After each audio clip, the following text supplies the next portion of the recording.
Mesdames et messieurs, bonsoir et bienvenue à la meute. Aujourd'hui, je vais vous parler d'un jeu de société qui cartonne beaucoup en ce moment. Dans des centres de loisirs, des campings, des bivouacs autour du feu et même dans des soirées entre potes. Et ce jeu, c'est bien le loup-garou de Terre-Lieu.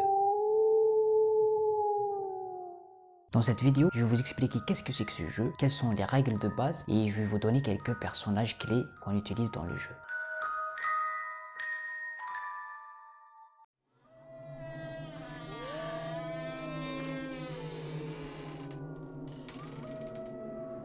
Retrouvez-moi juste après le générique.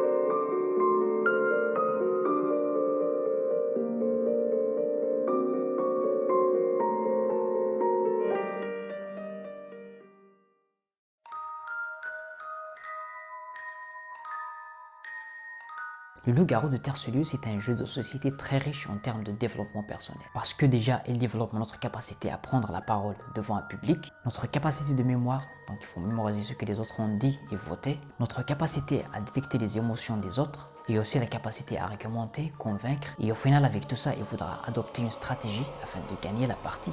Par exemple, je sais qu'au Canada, on utilise ce jeu pour les petits enfants afin qu'ils puissent développer toutes ces capacités. Vous savez, quand on est petit, on n'a pas cette faculté des adultes à comprendre les émotions et les grimaces des gens. Ce jeu aide les enfants à développer rapidement ces facultés. C'est pour ça que je dis que ce jeu est vraiment très riche en termes de développement personnel. Maintenant, passons aux règles de base de ce jeu.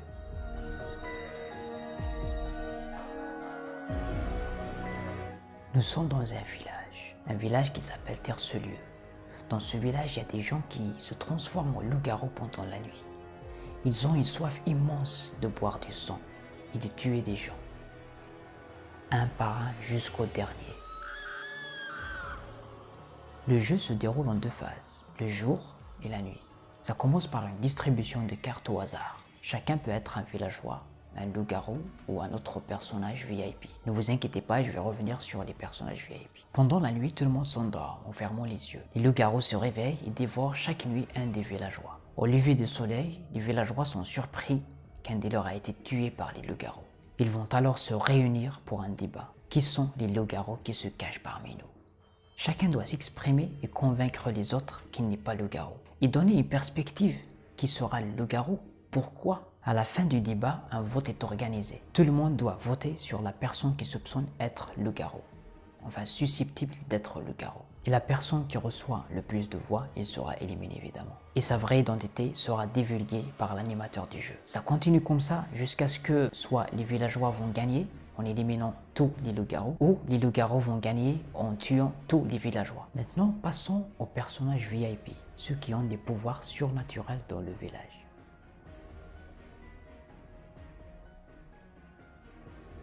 Dans ce jeu, il y a énormément de personnages VIP qui ont des pouvoirs surnaturels, qui peuvent être évidemment du camp des villageois, comme ils peuvent être aussi du camp des loups-garous. Attention, il y a aussi des personnages VIP solitaires qui ne jouent que pour eux-mêmes.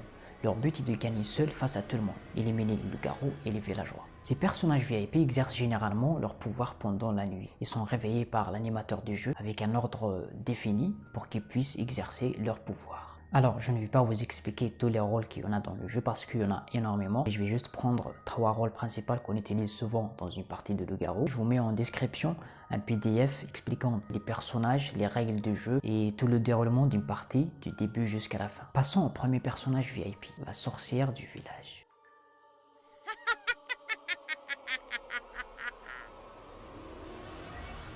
Alors la sorcière, c'est un personnage très important pour le camp des villageois car elle possède 2 potions magiques.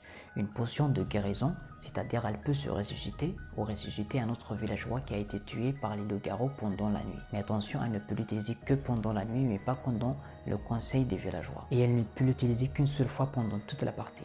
Donc c'est à elle de choisir le bon moment. Sa deuxième potion, c'est une potion d'empoisonnement, c'est-à-dire elle peut tuer une personne qu'elle suspecte être loup-garou. Et là aussi uniquement pendant la nuit et une fois pendant toute la partie.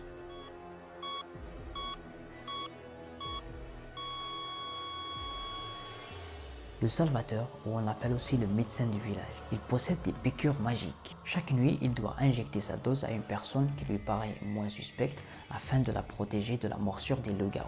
Et si les loups-garous ont décidé de tuer cette personne qui a la dose du médecin, donc elle ne sera pas tuée. Et évidemment, il n'y aura aucune victime ce jour-là parce que les loups-garous ont mal choisi leur cible. Mais attention, le Salvateur peut aussi s'autoprotéger, c'est-à-dire s'injecter la dose à lui-même, à condition pas 2 fois de suite, c'est-à-dire pas pendant 2 nuits successives.